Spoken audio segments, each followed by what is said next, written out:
बिस्मिल्लाहिर्रहमानिर्रहीम। सूरतुन्नास की मुख्तसर तशरीह के ज़रिए से जानते हैं कि अल्लाह ताला ने सूरतुन्नास में क्या इरशाद फरमाया है।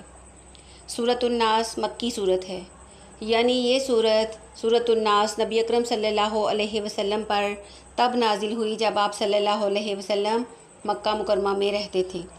सूरतुन्नास में 6 आयात हैं और ये सूरत कुरान मजीद की सबसे आखिरी सूरत यानी सूरत नंबर 114 है। इस सूरत में आखरत के मसाइब से निजात का ज़िक्र किया गया है और इस सूरत में तमाम बुराइयों से पनाह मांगी गई है।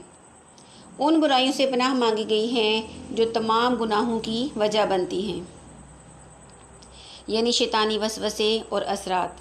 अब शैतानी वसवसे क्या है?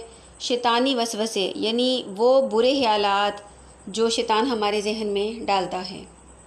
इस सूरत यानी सूरतुन्नास में अल्लाह ताला ने हमें 3 बातों की तलकीन फरमाई है। अल्लाह की 3 सिफ़ात का इस सूरत में ज़िक्र किया गया है, रब, मालिक और माबूद।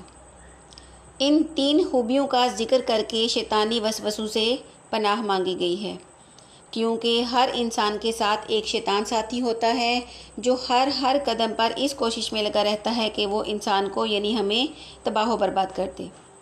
इसके लिए शैतान की जो सबसे पहली कोशिश है वो ये है कि सबसे पहले तो शैतान इंसानों को गुनाहों की तरफ रग़बत या शौक़ दिलाता है और तरह तरह से इंसान को बहला कर गुनाहों की तरफ ले जाता है।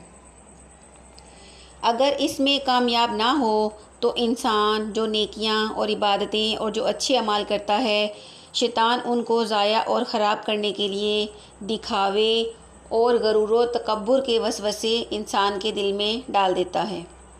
शैतान के शर से, शैतान के बुरे वसवसों से सिर्फ़ वही बच सकता है जिसे अल्लाह ताला बचाए। इस सूरत में शैतान के शर से, शैतान की बुराइयों से और शैतान के बुरे वसवसों से बचने की दुआ की गई है।